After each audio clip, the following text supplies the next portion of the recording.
Hey. Oh wait. Hey! Hey, there we go. Another Hooray! podcast up and running. How horrible.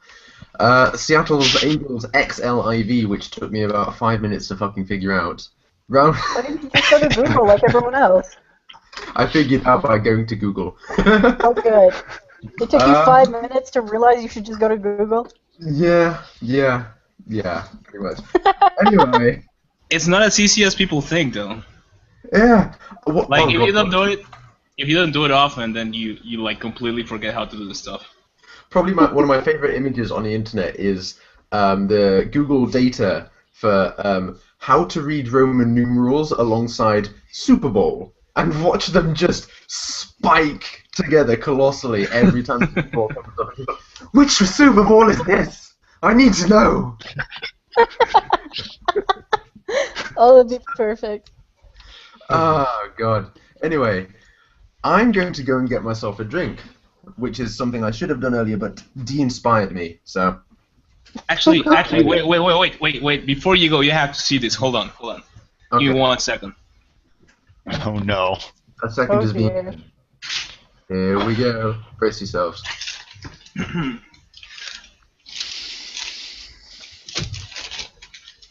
So I went to try and make, I was buying ingredients for the Rainbow Dash cocktail tonight. Which is this one, by the way, the one I have in my hand. We can't see... Oh, there we go. It's blue now, but check this out. This is what I want to show you. I haven't taken it out of the bag. This is beautiful. I saw it and I was like, what the fuck? I have to own this thing. Smaug Stout. Oh, what the? Oh, I've seen that. There's poppy beer? It's Yeah, really probably. hot. I saw it. I was like, what the hell? I have to buy this shit. I don't know what it is. I don't know who makes it. I don't know how it tastes. It has That's smog in shitty. it. Oh, Yeah, sorry. they've made like 3 of them, I think. There's like a Bilbo Ale, Smog Stout, and There's something else. the ones I saw was Smog, Golem, and the orc guy, whatever his name is. The orc guy. I like it. Anyway, I forget his name. He's not If important. you keep tilting like that, you're gonna break your back. You turned up in the middle of this. Hi, Dean. How's it going? Hey! I haven't seen you since that time in bed, actually, I think. Oh. Oh my goodness. Yeah, yeah. Come and join Drunk too. Mm. What is this? Hold on. Oh, Microsoft wants to make an update. Fuck no! It's been trying to make an update for like 3 days now. Only? Jeez, you gotta make it hold out longer than that. Mhm. You don't want to shut Oh, it yeah. easy. No. Well, I mean, no. Yeah, no. I wanted to fry whatever I have left on my computer with an update. Probably a good idea. Alright, I guess I'm free now, since the latest chapter of the Spirit Chronicles is going to have to wait for a while. Well, And you haven't linked it to me for editing? Jeez, I'm insulted. dude, there's no writing. Like I'm planning it. It's like, you know how I totally lied when I told people that the Spirit Chronicles had all the stories chosen. I just added one, so I was discussing how that would go. Excellent. Yeah, I know, you're kind of working on like 3 different chapters right now. It's Mhm. really confusing to keep up when he's like, hey, I want to talk about TSC. You have to go, okay, which author and which chapter? How many are you up to? 4 right now. Yeah. Yeah, I've only got links Well, for 3. it's fun because like it's like I'm making real like timey-wimey things happen in real time. Like that chapter of this Platinum Crown that was published like a year ago, and it's just going to happen in this in the City Chronicles, and everyone's like, shit. That one. And meanwhile, Crystal's driving everybody crazy because he's not updating it. Yeah. Well, he's been writing a new chapter too, so. No, I mean, you I saw said he it. was working on that Space Battles thing and he was working on TSC. Said he didn't want to On start the the other T- chapter until that stuff was done. Well, on the TSC chapter, if you scroll down past our on document chat, you can Yeah. actually see the next chapter of this Platinum Crown. Cool. Ooh. So, Well, in that case, I'm totally leaving the podcast to do that. Nah, I can multitask. I'll just, stop responding for 5 or 10 minutes.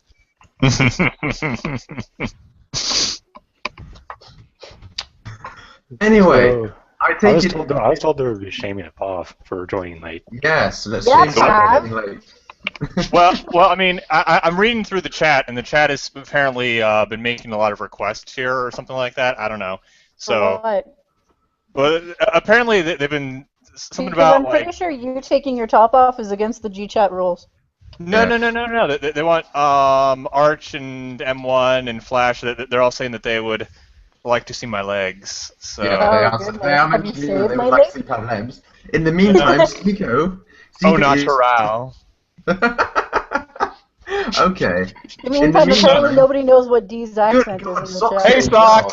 Good time to Hey. join. Hi, Zach. I like And how all so activity there's increases. I like how the instant that Pav just shows off his legs, including his socks, sock turns up. Of course. I was summoned. This is how it works. You start waving socks around. You've heard. So are we the call- actually live right now? What? Uh, Yeah. Are we actually live right now? Is that what's We've happening? been live. Since. Oh well. as soon We've as been you- live since you joined. Yeah. Oh, cool. So I got to show that small beer to everyone. Is that right? Absolutely. Mhm. Everyone. Yeah, you did. Made all 10 of them jealous. In the meantime, people like Seiko are trying to figure out what accent you've got, D, and they think you're from Eastern Europe. Congratulations, so- you're a Slav. you're so exotic. So are you from Poland or are you from Macedonia? Trained. Fear me if you dare. I do I not, dare, Tovarish. I do dare. you dare. I do not know what you will speak of. Things My I learned. Я опьянение. Разве это not отличный? My accent is not forced. It is not. Get out of here, stalker. In the meantime, things I learned yesterday, Arconix knows the Russian national anthem off by heart. And the reason why is because he really likes the Hunt for Red October. There are definitely worse reasons to have that memorized. Yeah. Yeah, absolutely. Sean Connery did, right? Yeah. It does happen. That's Right? Sean Connery. Yeah. Oh, dear. It's the main draw. It's submarines. How and can you not Sean Connery. memorize a song? Exactly. Yeah. It's just a shame that Sean Connery's not the one singing it, because that would be absolutely hilarious. It will be epic. Yes. I'm trying to remember how the main theme goes to that movie. The main thing. Oh god, I have no idea. You I really Anyway, know, are. I Hit have the Red the Caribbean October. stuff stuck in my head. Believe it or not, we are a review group, and Raz was going to talk about reviews. Oh, I was. You what? What am I doing here then? We're not sure. We just kind of invited you and you showed up. Yeah. We didn't mean it. It's okay. Yeah. It's okay. Things are Anyways. occurring. Go Go on, ahead, Raz. Raz. Round 62. First story was Along Softly on the Tongue by Hoof Biting Action Overload. And to put it, I think the best way to put it is as Kazga wrote, he called it a celebration of madness. And that is quite literally what it is. It I is. could not get into that story, I have to It confess. borders on the philosophical and the absurd, and it just follows this one guy, his deranged ramblings, as he goes on to be the self-proclaimed savior of humanity by assassinating Princess Twilight Sparkle. Of course. In all this fall, Right, Pav you is do. shaving his legs. Yeah. I'm giving the people what they want. They are asking for this in chat. So, and one specifically is telling me all sorts of things. Mm-hmm. And now we know how low Bob will go. Eh, No, this is not you how know. low he'll go. He can go lower. don't I tempt don't me. know, legs are pretty low. Mm. Okay, anyways. But Second nothing story is below is, the foot and the sock which covers it. Second story was Cutie Mark Crisscross by Everyday, which is just simply a great story. It has amazing character voices, and it's superb pacing. Follows Cutie Mark Crusaders trying to figure out what their cutie marks are, and they decide that they're going about it the wrong way, and they should go about trying to be better them, like Scooter would be a better Pegasus, Apple would be a better Earth Pony. And they recruit Discord to help, and he ends up by swapping their pony types. So like now Sweetie Belle is a Pegasus, Scootaloo is an Earth Pony, Apple Bloom's a unicorn. And they actually discovered that in some ways they are better at that Yeah, they do. for a little while. But they discover that they're not happy with this, so they make Discord change them back. And they learn a valuable life lesson. There's always more. It's actually pretty sweet. There's also the situation if Discord changes something and goes, I'm on vacation! See ya! Yeah, pretty much.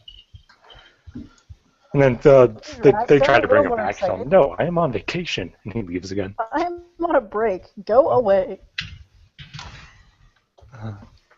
Third story is Letters to the Sun by Horizon Runner. And it is a what-if story where in the future it's basically just world-building form. So C2 Plum, you guys should love that. Yeah. It's basically 200 years into the future. Celestia has passed. Twilight has taken her role on the throne. And now she is writing to Celestia in these little memoir-like letters, just going over how things have changed, where all the friends have gone. And it's pretty sweet. Fourth story is On the Care and Construction of Bridges by Eben Main. Basically, has a really great Rainbow Dash characterization. She realizes that Applejack and Rarity have feelings for each other, but Applejack and Rarity are going out of their way to like go on a date or become more than friends, and that confuses Rainbow Dash greatly. So seeing her, because she's trying to be the best friend, because apparently friendship is winning, as she puts it. She goes about trying to put them together while at the same time understanding that they don't want to be together. And she learns a life lesson, and it's nice. So it's a ship fic, but not it's a ship fic, but it's not a ship fic. Okay. I was afraid I'd have to burn everything down. Sanitize the ashes. Now you're fine. No, you sanitize things by turning them into ashes. But then you sanitize Semantics. the ashes by turning them into glass. Ah, dear. Well, that sounds pretty interesting. I might have to check out that last one just so I can send it to C Squared and just watch him burn inside. Tries to beat it to being shit-fic, he just can't. He'd be like, no! That What doesn't you have to only do talked is about send 3 Pav a stories. fic that claims to be Twilestia and turns out to not be. You can watch that gradual. I only heard Twilestia? Raz talk about 3 stories. Yeah, well, pay attention next time. Mm-hmm. Oh. Yeah. No, the last one just it doesn't exist. Not a real story. Hey, it doesn't have Really in your romance world. tag, so. God damn it, But- it's doing that thing again. I've got 2 lower thirds once again. What the fuck? What's the problem? I Google, why? Why do you do this, Google? In Why other are you news, failing to use a search engine? it's not a search engine, it's a bloody lower third that it's given me 2 of. I've got a lower 2/3, apparently. Oh god, more people. Who's this? That's my question. Who's Jason Lent? Who the hell? Oh, Oh, they've gone. okay. Google, please. Google, please. What the? What? We were so shunned by our, cruel treatment. Well, yeah. What? Oh, I think that was It red. might have been Red I think Squirrel. it was red. We know his true name.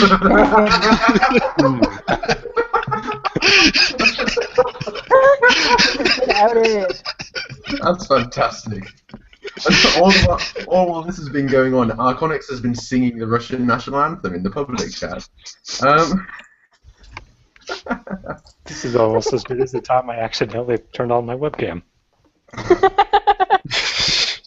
Fortunately, no one was paying attention, so that was good. Absolutely. I still Yes, remember but the now time that you Pilot told them turned this, on people are going to his. go back and find the podcast. When who did? What? Like one time after a stream, Pilot turned on his webcam and his I hair remember was that. glorious. His Yeah, hair was glorious. it was pretty spectacular. That's certainly a thing. In slightly related news, was Ponky? But yeah, Ponky was back the last time that we did a stream, wasn't he? Yes. He was back, I but think not he was back. on I there. think. Yeah, he was yeah, back. He was back, but not online. yeah, pretty much. He was online. He just wasn't talking to anyone. Yeah. Says you. Well, he was talking to me. Oh dear. No, he wasn't like he just wasn't doing that. Like he wanted to do like a big, you know, return do his thing. big Like actually, Announcement thing. Naturally. yeah, like He's he wasn't like, I'm back! It's exactly like he adorable wasn't video. officially back until he was really back. Right. Okay.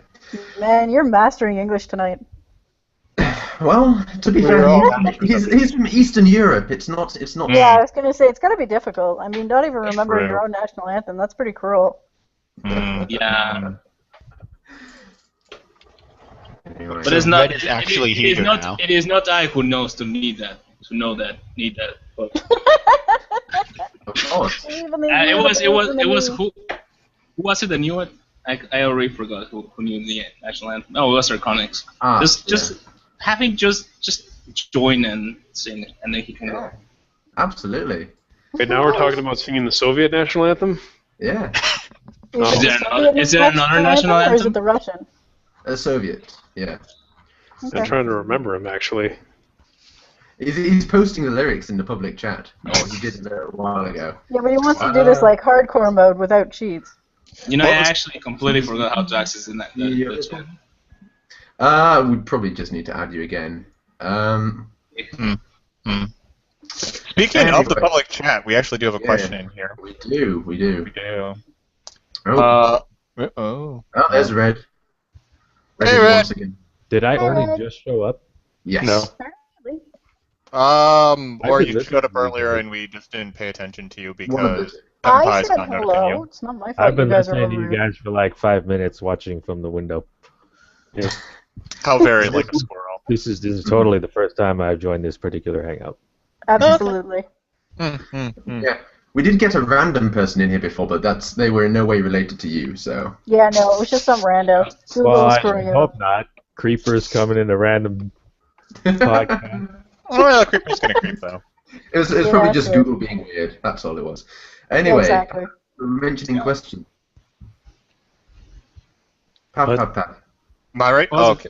I'll read the question then. Fine. Okay. Fullmancer asks, since you guys are on a serious kick-butt characterization, which was probably a couple topics ago, but we weren't paying attention because we're really good at this. Oh, yeah. What is the number one thing you hate to see a writer do when attempting to flesh out a character? Relationship cliches, certain tropes you can't stand, etc. Make them a red and black alicorn. Yeah. Come on. She has asked me to mention it, and she's mentioned in relation to Applejack, but in general, just phonetically, like writing down their accent. Oh, yeah. Overdoing the accent. yes. There's a guy who does this in forum posts. He writes a Texan accent in forum posts and on comments on stories. He confuses the hell out of me. Doesn't talk he about Now, Apple y'all Jacks? need to listen right here, boy. That just ain't proper. What is it? Isn't it supposed to be that the only way you would actually be able to write that correctly is if you actually knew how to speak that correctly in the first place? I mean, I had a Jamaican teacher, and basically she prohibited me from attempting to do anything remotely, like with accents, because unless I really knew how to do it, I can reflect that it was BS, and it went wrong. Now that it has actually stopped me from doing the accent thing with Applejack when writing, because I honestly don't care about you guys' opinion. But Yeah, but when you're writing about Applejack, you're doing it to make fun of her, so of course you're going to do it really over the top. no, actually, I think there's like if you use a little bit, if you don't overuse it, it's not a bad thing, because you have to be able to differentiate the dialogue from characters, and honestly, Applejack, if you remove that little accent of hers, is just generic. It's less about removing the accent, it's more about not deliberately misspelling words, like writing I as AH. I'm perfectly okay with stuff like y'all or whatever, like, because y'all is a different word, it's not What's the difference between vocabulary and vernacular? Yeah, pretty much. Basically. So. Just, yeah, as a general note, I don't ever write I as AH. I mean, we know how Applejack Please says no. it. Yeah. We've Yeah, all and heard her voice. I don't care. I don't care. I'm gonna keep doing it. That kind of, I've had friends. Pay no attention to the Wanderer D behind the curtain. He doesn't know what he's talking about. He's drunk in the corner, leave him alone. That classic Southern I'm just drawl. sorry. I'm just sorry. Yeah, I'm just a writer. What the hell do I know anyway? I would say that occasionally dropping the G on words, occasionally you don't ever do it. Sometimes that works.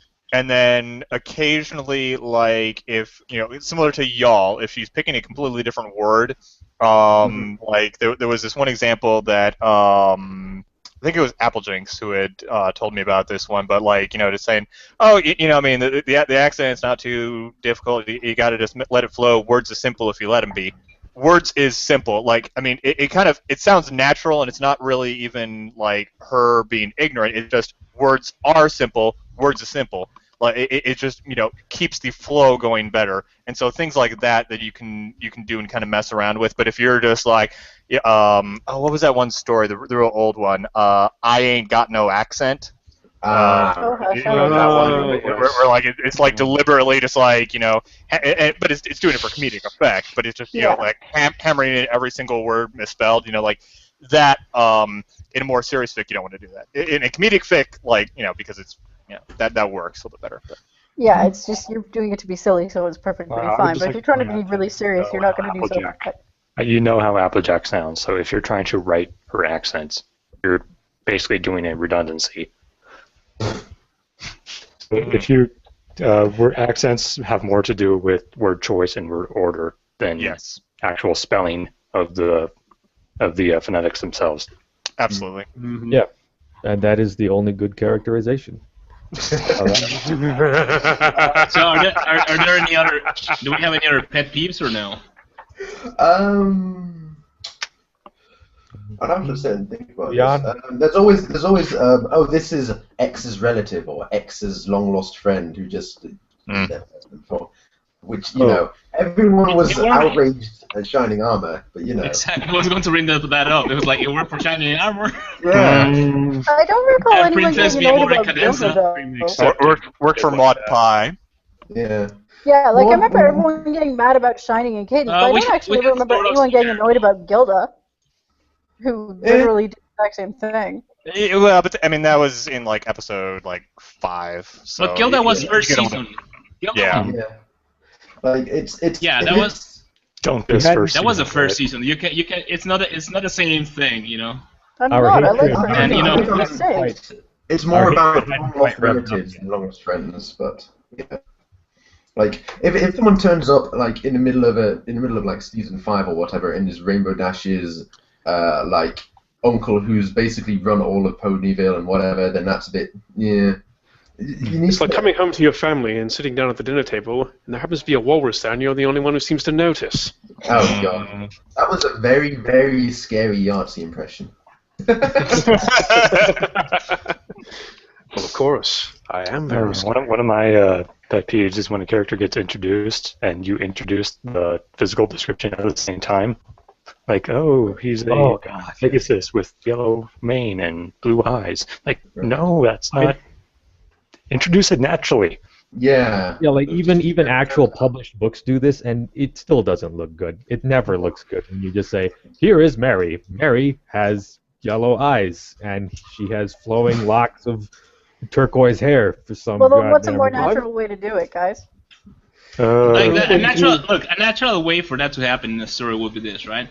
So you have Rarity and Sweetie Belle sitting down at dinner, and right next to them there's this amazing unicorn with a long flowing mane with stars on it, and a yellow horn, and like sparkles like spinning out of her eyes and whatever. So the most natural way of continuing that part where you already expose what that unicorn looks like is them turning around and saying, "Who the hell are you? And why are you?" Because there's no reason for something like that to happen. Like you have to introduce a character somehow beforehand, like Uncle Snappy is coming in, like it's not just, Well, it's Well, what if it is literally they're just bumping into somebody or on the street. Well, in that case, if you're just bumping into someone on the street, why would you bother trying to name them or give them a description if they're just some random guy who only serves one purpose in a single scene? And to answer the question as to how you should like describe a character naturally, like if their description doesn't really relate to the story, then it's not really supposed to be in the story. Like they may have fantastic. Okay, so assume it does. Well, let's go with the assumption that you need to introduce this character and you need to know what they look like and it's meaningful. How would you go about that? Okay, if it's meaningful, it's because there's some sort of like trait that will actually make the characters, like the main characters, react to it. So if it's just like a random unicorn with a white coat, you know, like it's just a random unicorn with a white coat. If it's a random unicorn with a white coat, but he's like he's wearing a cape on top of it, and that cape has something like a logo or something that immediately captures Raji's attention because it's so cheesy.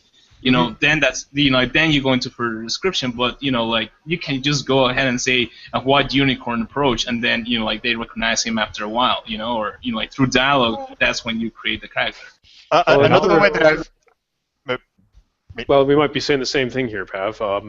One of the ways you can do it, instead of just info dumping right at the start, is to break up that description over the inciting lines. Like, you know, say you've got, I don't know, a white unicorn with a blue mane, you know, that hangs down in front of his eyes or what have you. You just start off with, oh, he's a white unicorn with a blue mane, but then you make know that he brushes his mane out of his eyes or what have you, and suddenly that's more information that the reader can build off of. Or even save the, don't even mention the color at first, to just introduce him, he's so and so, and then as his little character quirk is constantly brushing his mane out of his eyes. So the first time he does it, you mention that it's a blue mane. So you can just kind of like sprinkle these things, and when it becomes mention it when it becomes relevant, not before. A trickle rather than a deluge. Yeah, you can mention, I don't know, he tripped up and had to brush the dust off his white coat or something like that.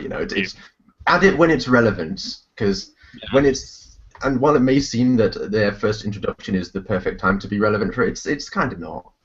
Like to me it is. When I'm being introduced to a character, I want to know what they look like so I can picture them in my head. It's this idea that like you would just, spend a while talking about a character but you wouldn't actually flesh them out or say what they look like, to me is really jarring. Okay, but like, there's okay, but what does this character look like? What do they act like? I don't know anything about them. It's also a matter of word economy.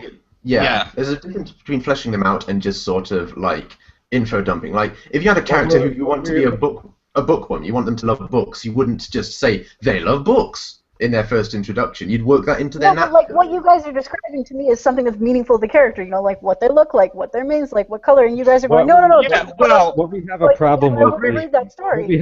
What we have a problem with is when people describe something like they're commissioning a piece of art. Exactly. Like think about it this way. Like the most times when you're going to find that kind of description is in amateur porn stories on the internet. Like it's just like he turned around, she had double D's, and it's kind of like, what the hell are you talking about? Like it's just like this exposition of a character instead of actually meshing the character description into dialogue, into actions. So Ferret, I would agree with you that like the character appearance and those kind of things are important, but character appearance is important, personality is important, traits and quirks and those things are all important. So you got all these important things, and the character has just walked into the room. So I think from what I would suggest is don't be afraid. Don't feel obligated like you need to dump appearance, traits, quirks, likes and dislikes. You don't need to dump this all in like the first paragraph or something like that. Well, my thought is that like appearance is sort of, it's the first thing you're going to see. It's the first thing you latch onto. Traits, personality, and quirks and such can all be sort of, that can come later on. It's literally like when you first see someone, the first thing you see is what they look like. But what if? Hold on, guys. What happens? What happens if the character is invisible? Then you ask why they've left their porn game. Mind blown. In addition to all this, I think there's a special circumstance when you're writing from the POV of a character who is analytical or is otherwise looking for those sorts of details. If, say, for instance, they are a detective in a noir story and happen to be going around paying attention to people. I don't think anyone would write a story like that. Nah, they'd have to be an asshole to do that. But the point still stands. If the character you're writing from, has reason to make note of these details before the person even opens their mouth, or if it happens to adhere to that sort of style of storytelling, nothing is absolute. I guess is my point. It's definitely worth, if you're writing about Rarity, she's probably not going to pay as much attention to what their cutie mark is. She's going to be more focused on, is their main style? Are they wearing any interesting clothing?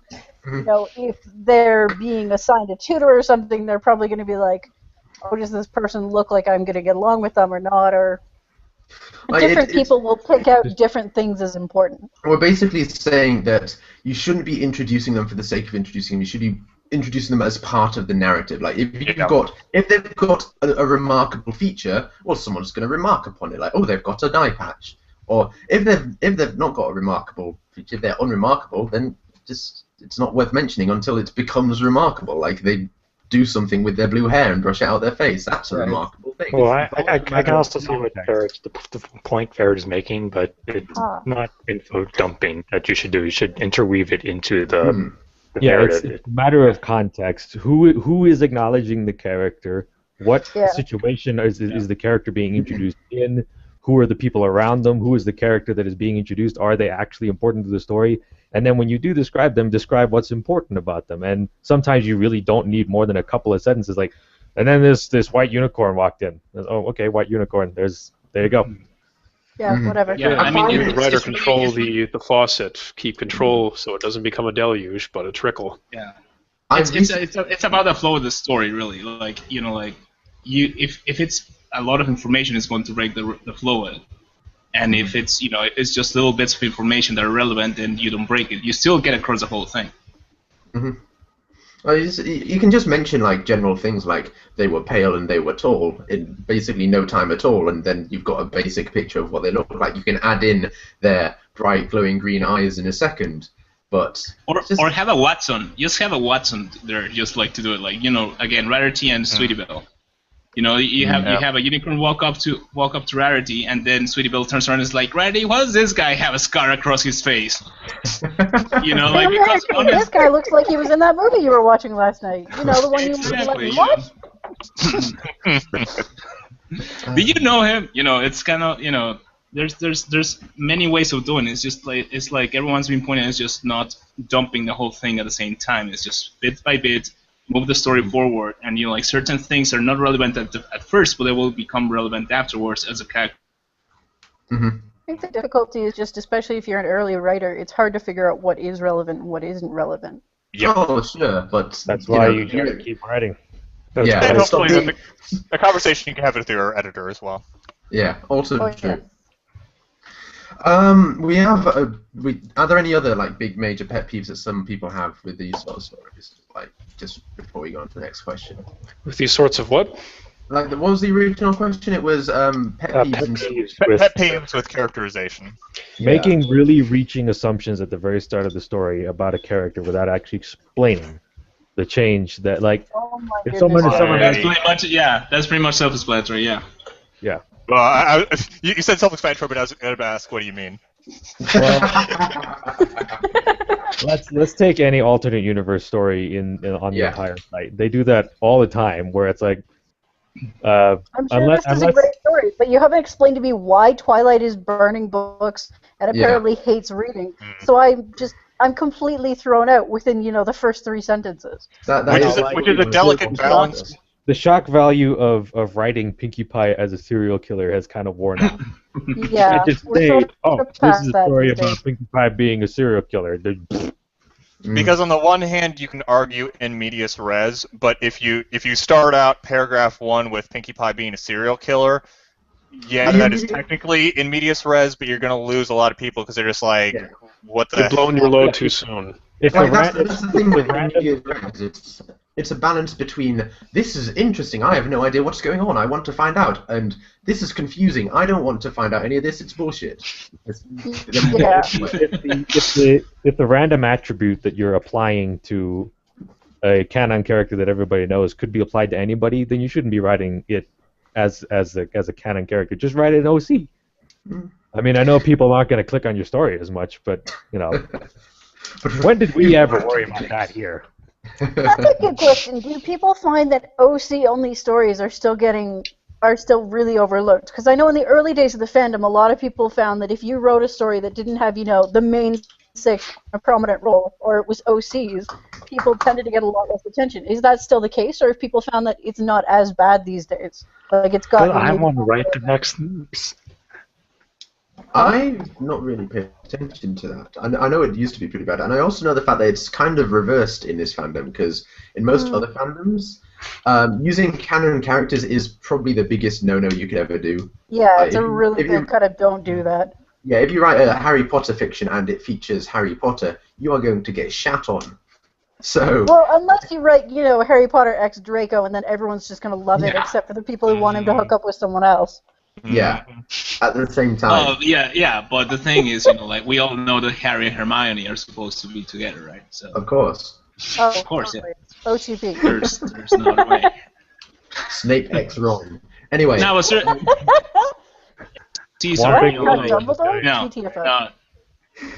they're not the same bad thing as it used to be. Especially now that a lot of people understand that Octavia, Vinyl Scratch, just about everyone else that like it's not main six, it's still an OC sort of. They just have an official name. Mm-hmm. But speaking of OCs and pet peeves, you know what actually pisses me off? People that portray their religious or political agenda through OCs. Ponies are not your mouthpiece. There it is. Yeah. But see, I think it's also a case of it's hard to find a balance. I think people that do that need a reality check. And I'm not pointing any fingers at anyone, much less any reality checks that might be wandering around there. But they need, they need a wake-up call. That's, that should be their name, wake-up call, not reality. Before that all gets created. God. Oh God. But seriously, I mean, who does that? I know that sometimes people use satire to make fun of politics. I mean, that's how Defoe wrote his story. But it's not the same with ponies. People don't really want to know about why Rarity would shave her head or not. Because you get offended with another fiction that someone else did. Seriously, who does that kind of crap? Well, I mean, that pisses me off.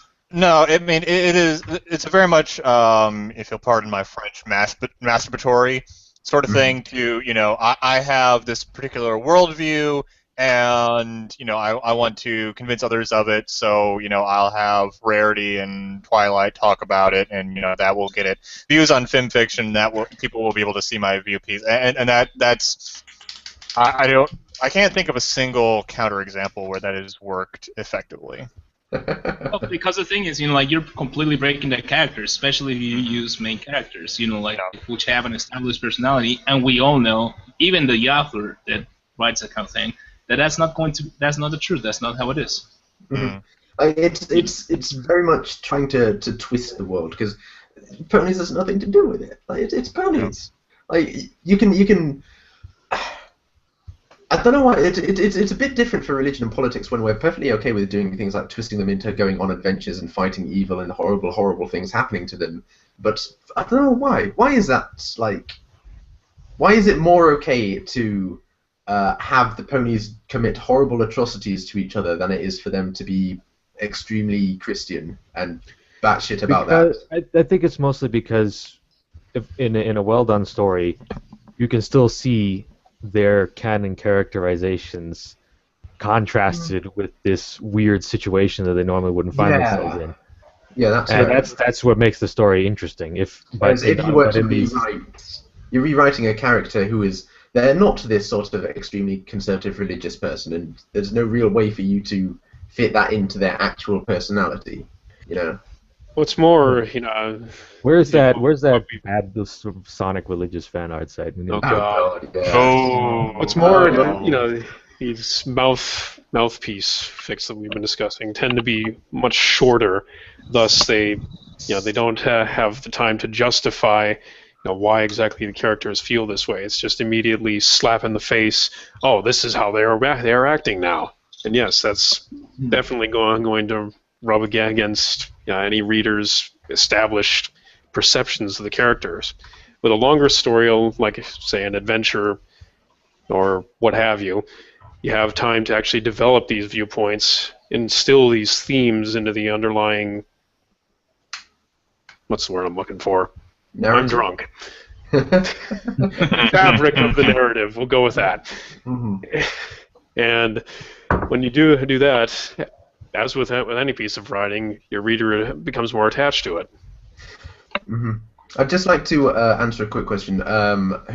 Someone asked a sort of follow-on question to the one we just had, which was, are there any stories that you've read that took a common pet peeve you have and sort of subverted it? And I will use this to plug the most dangerous game 2. Oh boy. And the more most dangerous game 1, less dangerous that time, which is all about taking both popular tropes and popular stories and trying to make them less shit, quite honestly.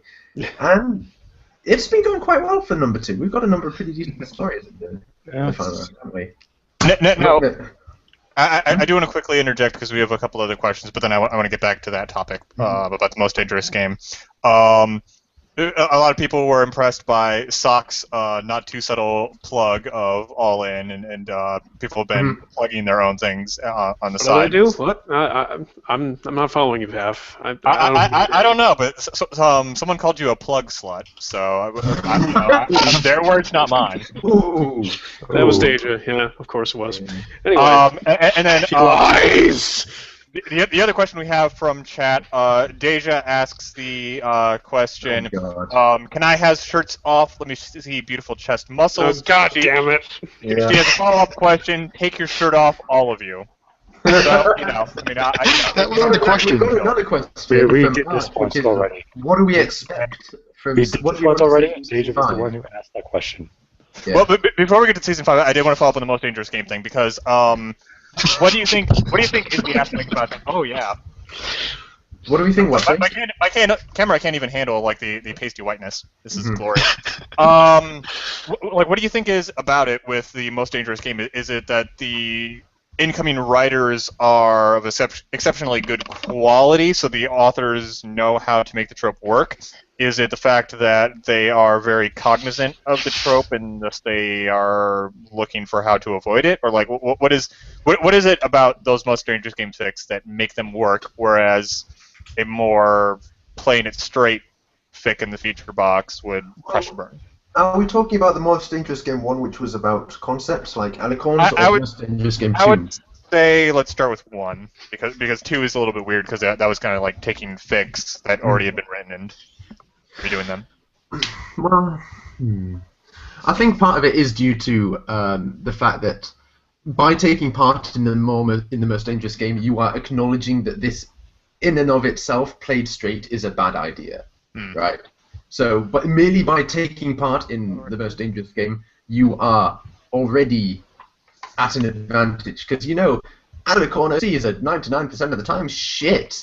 Let's do something to change that, and simply by taking part, you're actively trying to subvert the trope and just improve. So I think that goes a long way through it, and of course there are some very, very good authors who've taken part in both the dangerous games, so that's going to be another part of it. So I think it's a combination of things. What I would add to that is that there's also this morbid fascination with seeing how how authors can actually turn it into a good thing. So everyone's going in to read the stories with a more positive attitude than if you encounter that in its natural state in the wild, which is another alicorn story. I don't want to read that. But if you know that it's actually part of a contest that's attempting to make it good, you already go with a positive attitude, and it's like it's not going to be great, most likely. But it's like when you walk into a movie theater and you're not expecting much of the movie, and it makes it automatically better than it would have been otherwise. You know that the writer has at least put some thought into it, rather than just absolutely falling into the same pitfalls that everyone else does. Well, one would hope, but yes. Oh boy. Here we go, .jpg. That was my special request. It's too cold over here for me to do that. Like, I want to put more sweatshirts on. Same here. Anyway, oh yeah, we were going to go into the question from Arch after this. First of all, the season 5 premiere trailer has happened. Oh, for the love of God! No, ignore me. Right. Season 5 trailer. Yeah. Okay. Season 5 trailer has been released. People have seen it. First of all, what were your reactions to it? Seeing as I'm part of the world building stuff. God damn it, Pav. Yeah. There we go.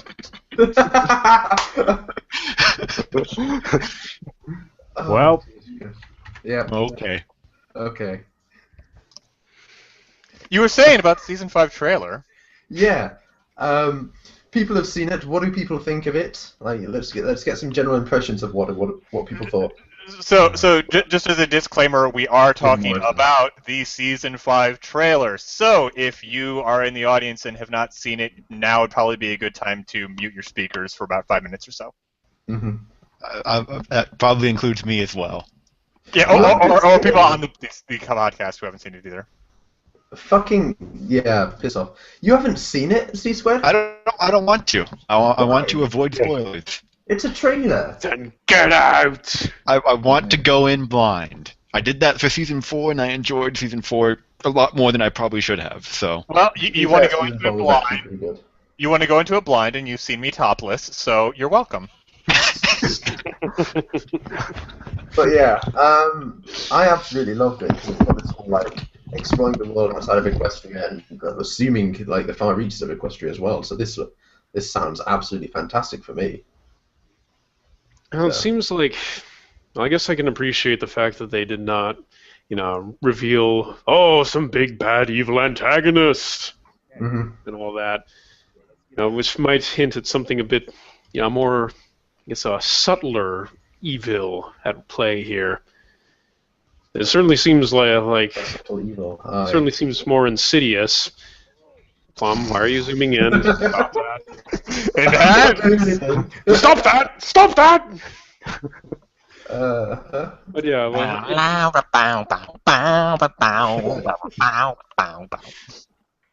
yeah, it seems like having an opening where there is no just a straight up villain would certainly be a nice change of pace. And if what we see in the trailer, everyone being exceedingly happy and all having equal signs on their asses is, I don't know, like a plague or some shit, that'd be very interesting. Mm-hmm. They're all equal, Doc. You got something against equality? Of course not. Why would you think this? Sojuszny Republik Sławionych płacila na wieki Wielkaja Rus. A duet between Arch and Sock. This is how the stream ends. Oh God. But yeah, like, would it be better if it was like just a sort of general force that's making people equal, or if it would be better if it was like a bad group, I suppose, less of a sort of, I'm the evil equalizer, blah, and sort of like 100-foot tall giant equalizer. I have come to take everyone's bending. I mean, do we really think that? I mean, there's different aspects. There's the part about Twilight going off, on an adventure, which that sounds like it might be a season-long arc. But do we really think that the equal signs is? I don't think the equal signs. There's something about a map, so we've got some sort of linkage of connection between episodes being connected to each other. Yeah, I think it's far more likely that the equal sign is just like maybe a small-time villain, like a small-time thing, but it may play into this bigger narrative that takes place outside of Equestria, even in Equestria. I suppose we don't technically have confirmation that this place is outside Equestria. It's just a long way away that it needs a map. So, Yeah. Still. I don't know. I'm going to take the unpopular position here because everyone's kind of gushing, but I'm going to say that the trailer, IGN 10 out of 10, it was okay. I will readily admit that the voiceover on that trailer was fucking terrible. It was not great. The first one or the second one? Either. I mean, I'm super excited for more Pony. I'm super excited for 5, and Fluttershy and I had that great line about, I agree with Twilight, and Rainbow Dash, and Rarity, and Pinkie Pie. Like, that line was great, but, like, I don't know. I mean, it looks like a good new episode. I'm excited for the season to be back on, but, like, I'm not, this isn't like, back in season 2 when we were going to have this new villain voiced by John Delancey. Like, it's not that level of hype for me personally. Fair enough. If there's a second trailer, I haven't actually seen. There's 2. There's 2. Oh, right. The only one I've seen is the one with the terrible voiceover. Well, I think they both have terrible voiceovers, so brace yourself. Oh dear, here we go. So yes, to actually answer the question, what do you guys want to see? That's what we've been thinking the trailers indicated. What do you actually hope? Well, ideally, I've been saying this for a long time now, is that we get to see the wider world, actually send, like, say, 2 of the main 6 off to one place, and they go and have a nice, bright adventure someplace, while the rest go someplace else and do something, and this all does tie into a season-long narrative. Mm-hmm. That's my ideal vision for it, anyway. Mm-hmm. More world building, absolutely. I want an episode centered around Luna and Celestia. Yes, please. Yes. An episode centered around Cadence. Silence. Sure. Yeah, I know. Honestly, that could play into any number of different scenarios. I mean, again, it's... Yeah. I mean, the Crystal Fuck, Empire...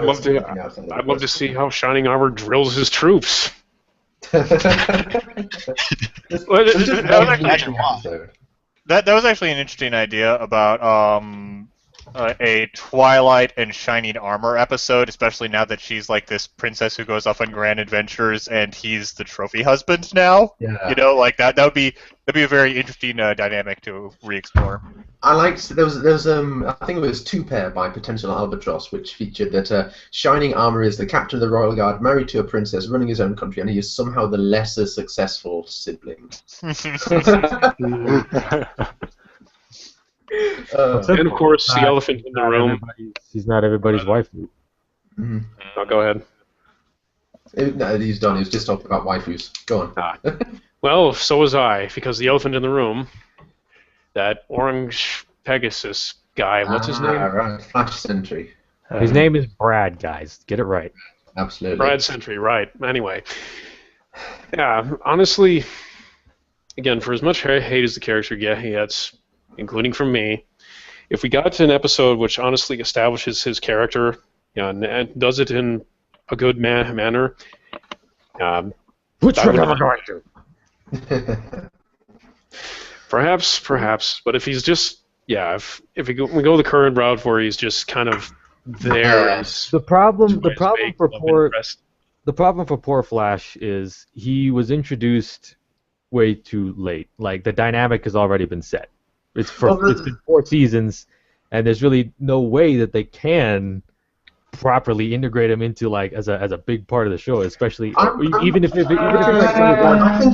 think it's more the way that he was introduced as an interest. Like, he wasn't introduced as a character then. I don't mind seeing more Flash Sentry. Just I don't like because he has no character. Yeah, at the moment I hate him for what he represents, which is just an interest.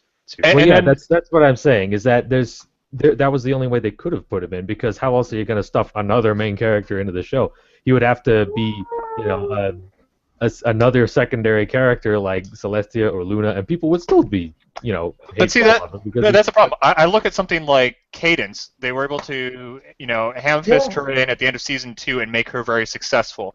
Where the difference with Flash is that they introduced him in EQG1, and that movie was kind of shit. Then they have EQG2, where the music is amazing, the characterization is amazing. Sunset Shimmer is having this amazing characterization arc.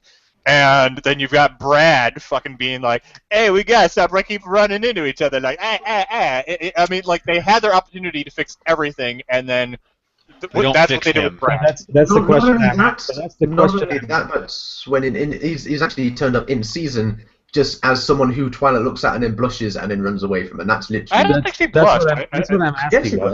That's what I'm asking. At the end of EQ1, she blushed and kind of ran away.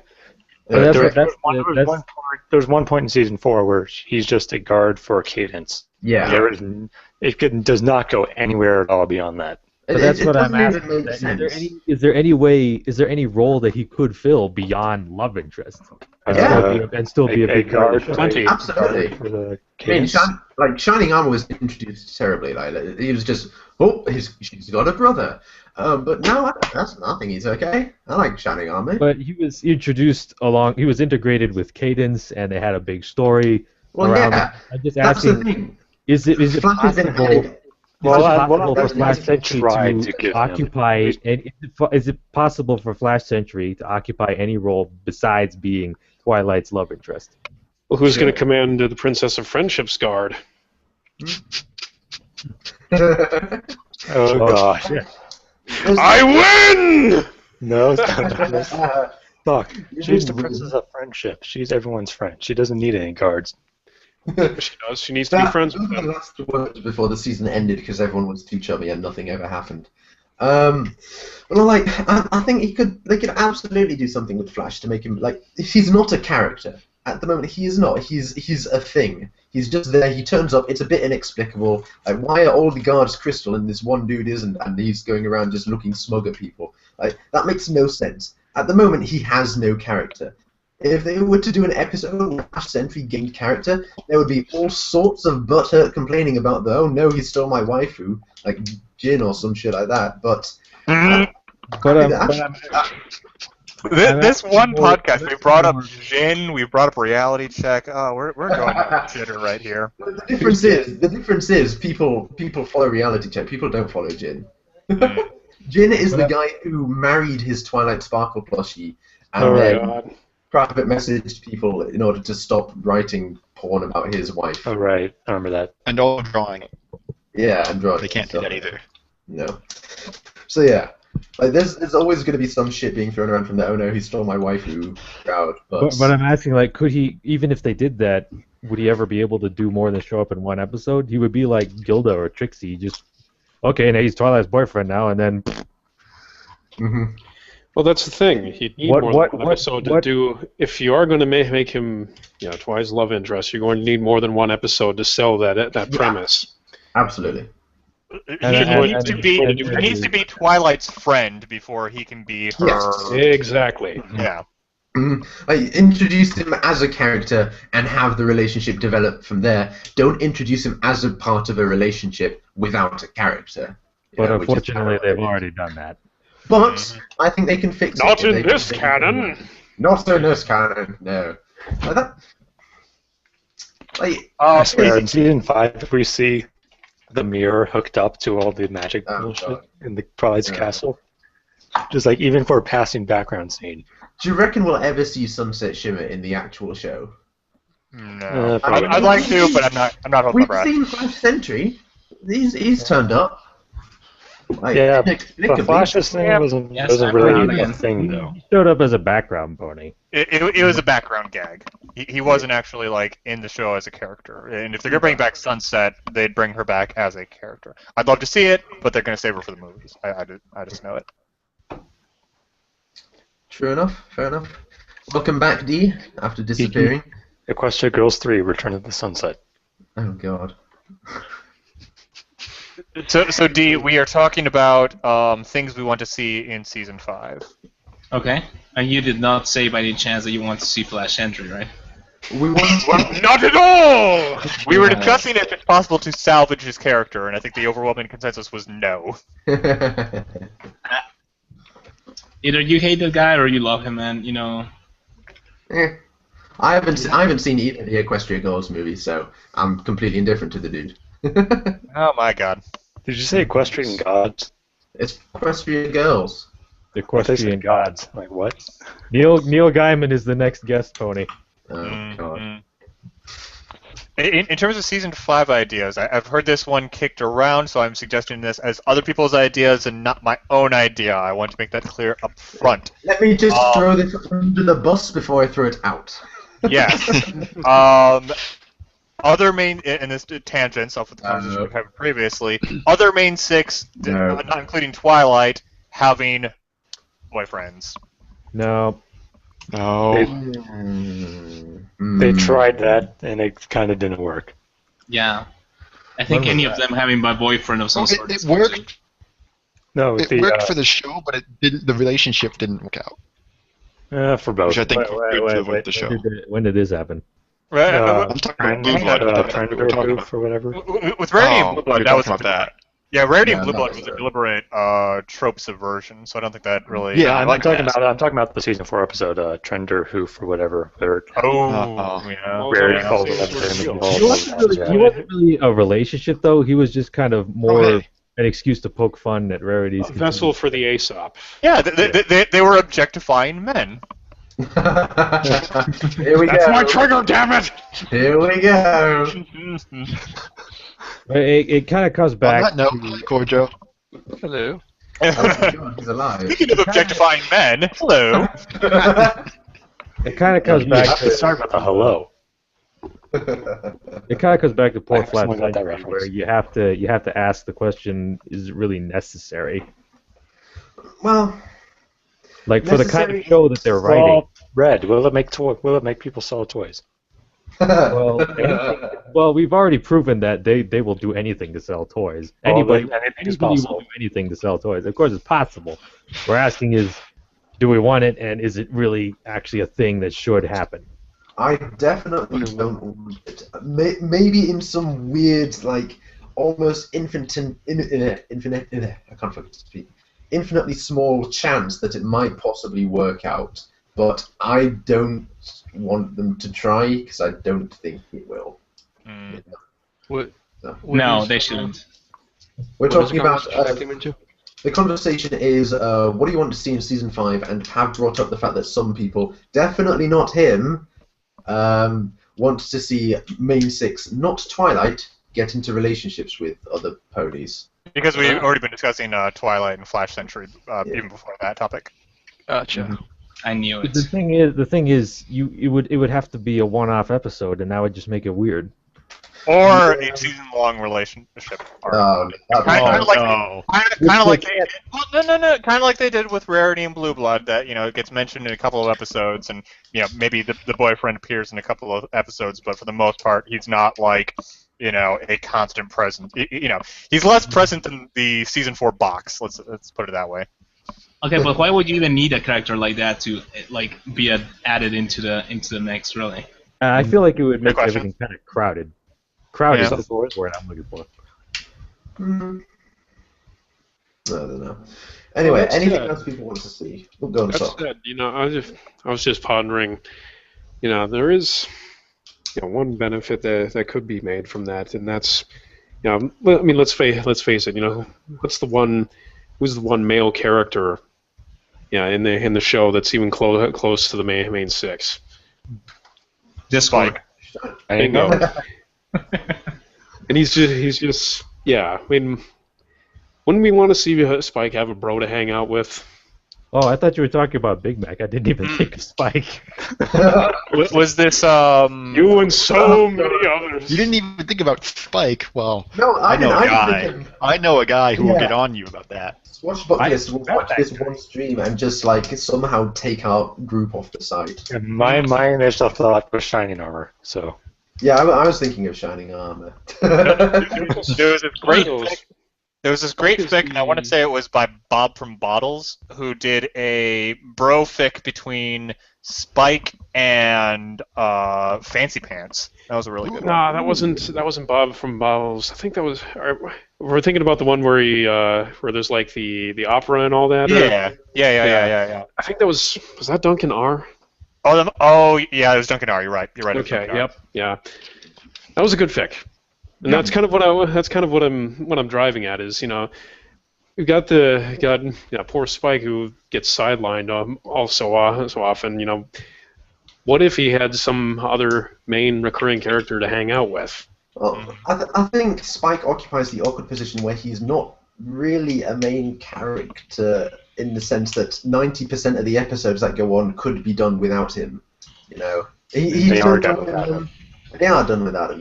He turns up and then he says, "Would you like some cookies?" Or he complains about having to do work, or he eats too much ice cream, or whatever. Or vomits with Richard. Yeah, so he's a secondary character. He's an extremely common secondary character. I like him as a character, but he's not about on the same level as the Cutie Mark Crusaders. Yeah, pretty much. But so yeah, I would absolutely love to see like some other sort of friend character for Spike, because I would like to see more Spike, because he's a nice character, Yeah, he should get a girlfriend, just not one of the main six. Spike X Applejack confirmed. He should team up with he should team up with Aloysius and they go around solving crimes. No, but it would actually be. It would really be a whodunit. You know what I mean? Can you not? I already. It's sad that I actually laughed at that. Christ almighty. You were saying, D. I was just saying that it would actually be good for Spike to like meet Philly around his own age. That's not one of the main six. That's not one of the Crusaders. That actually, they can have like some sort of like. Or a clean slate, in other words. Maybe not even necessarily his own age, because Spike can be pretty mature for an awful lot of the time. So someone a bit older. And Well, slightly older. Maybe. But like something that's, let's say, within an acceptable range of age-wise. Yeah. Put another way, Can we make it a time turner and throw a giant wrench into the whole Doctor Who subset of the fandom? Can we just say Rupin GD's headcanon? Yes. But yeah, so other secondary characters, it'd be good to have some spare time with that. I could do without a Crusaders episode because I always find them sickeningly sweet to the point where I literally can't watch them. But Sweetie Belle, D, back me up on this. There's no need for me to back you up. It's implicit. Okay, good. You cannot deny the squeaks. As long as we can all agree that it's not Apple Bloom. True. Yeah. What are the side secondary characters that would we like to see more of? Because I'm just going to Diamond Tiara and Silver Spoon.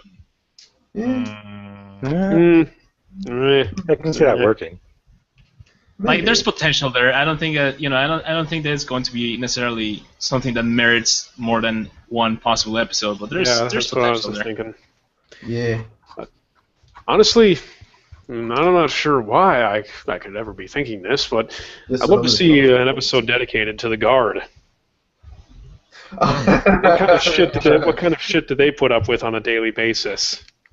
So what? Just there's absolutely no connection to the rest of the season. It's just one episode about the Guards. They suck. There you go. That would be fun. Yeah. Suck. There you go. Have a Flash Century. Exactly. Tying in with that, you could make that sort of his debut. And honestly, that would certainly increase my respect for his character if you show that he's a squared away soldier. Like he's actually a character as opposed to. So basically, how about we title the episode "Flash Sentry Goes to War and Never Returns"? Ripping ponies. Yeah. I'm gonna channel the hatred of Alex forever by saying this, but I do not want to ever see another Trixie episode because I don't. Go back to a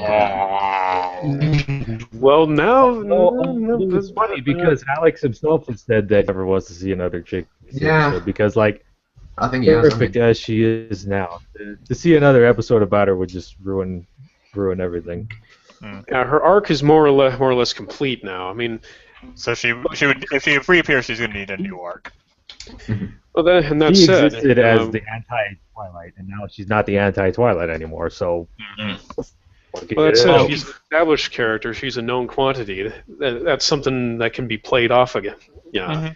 If you were to say, I don't know, who all do we know likes to roam around Equestria? Cheese Sandwich for one. You got there's someone else I'm thinking of, but I know there's another. The Cranky Doodle Donkey did roam around, but he's since settled down. Flim and Flam roam around. Flim and Flam. Yeah. But I think it's definitely coming up. Ironhoof, or is that his name? Iron Will. Discussing, roles of background characters and such. What if you just got all of these folks together around, I don't know, like a poker table or some shit, and had their personalities play off one another? The evil League of Evil. It could be like that. It's looking more like that one Batman episode. But it's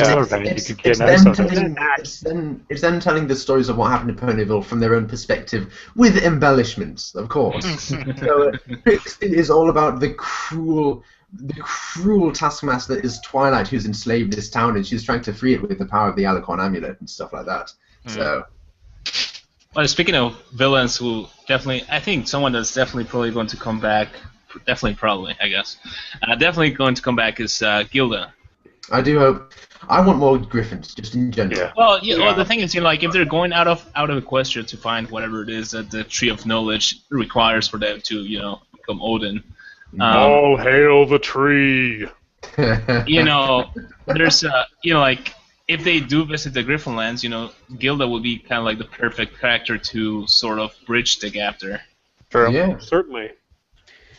Especially if, say, she comes crashing into the new Friendship Palace, all beaten up, and basically pleads with Dash to come and save her people or some shit like that.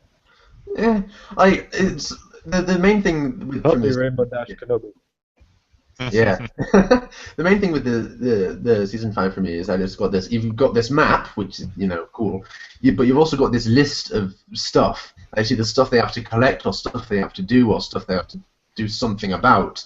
So this is like the perfect excuse to just have a list of stuff from pretty much everywhere. Like one of them could be you need something which can only be found in the Griffinlands. Get the magical MacGuffin from them, and Gilda's the perfect one to help them.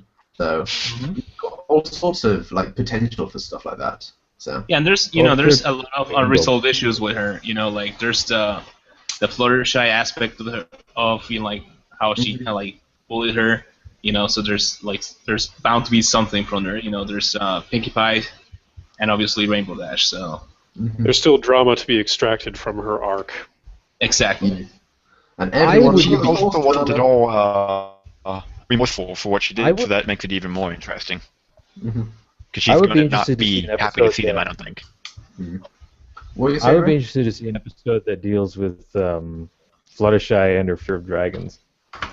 Where they actually go to a dragon place, and then turns out Fluttershy one who can... She had to watch a dragon devour her parents in front of her. Something like that.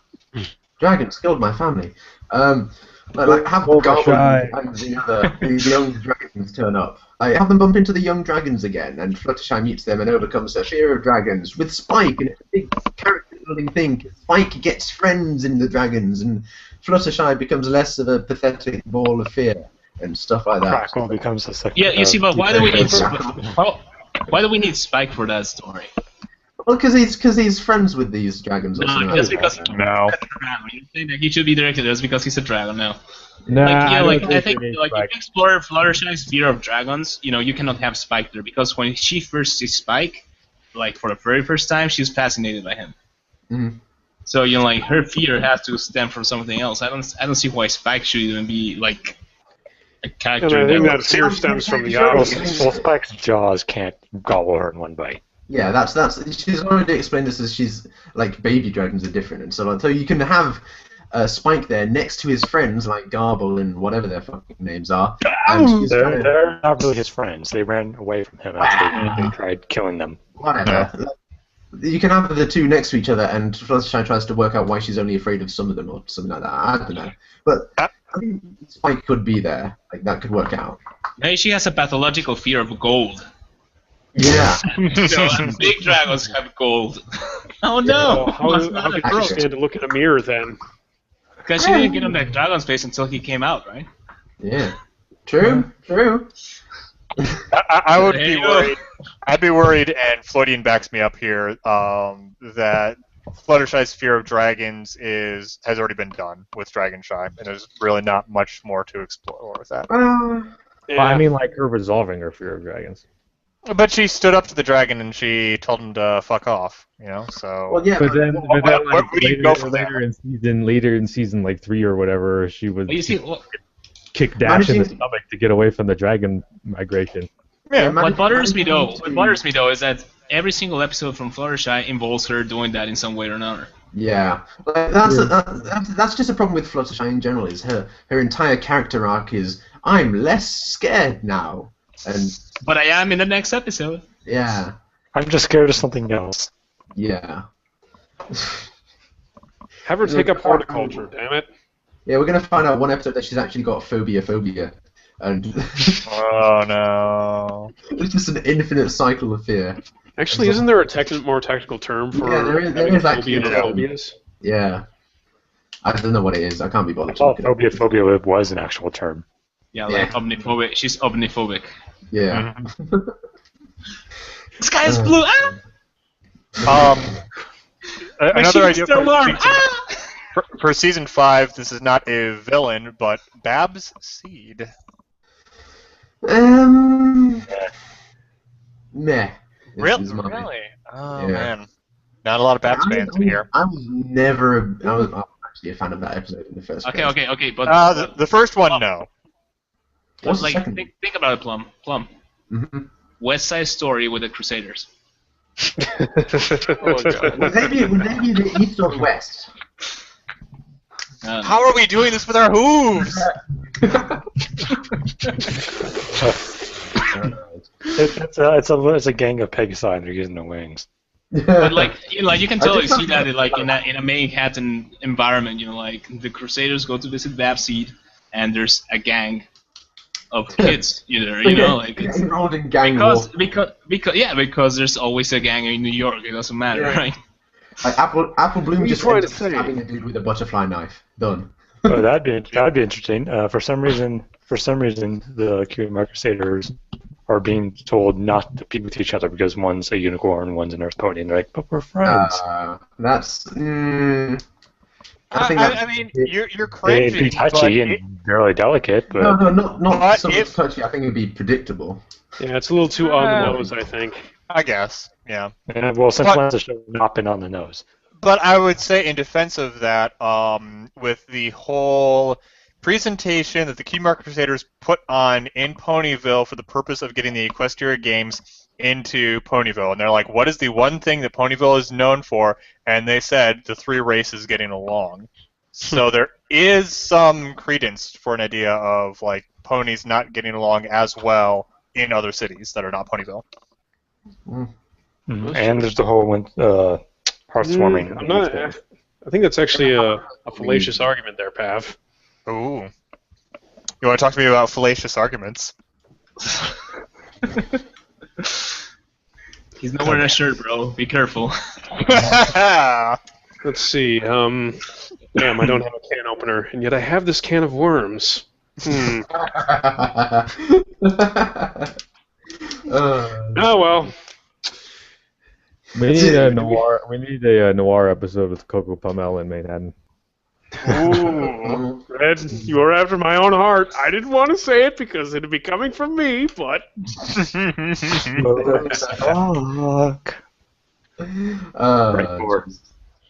Like, can anyone here think of a Cutie Mark Crusader episode that we would want to see in season 5 that wouldn't be universally booed by the rest of the group? A noir episode. Yeah. Like I said, combining all of these ideas we've been throwing around here, say they go on a little excursion to Manhattan, link up with Babs and her CMC crew, and have to solve a goddamn mystery. Yeah, Fluttershy conquers her fear of New York gangs.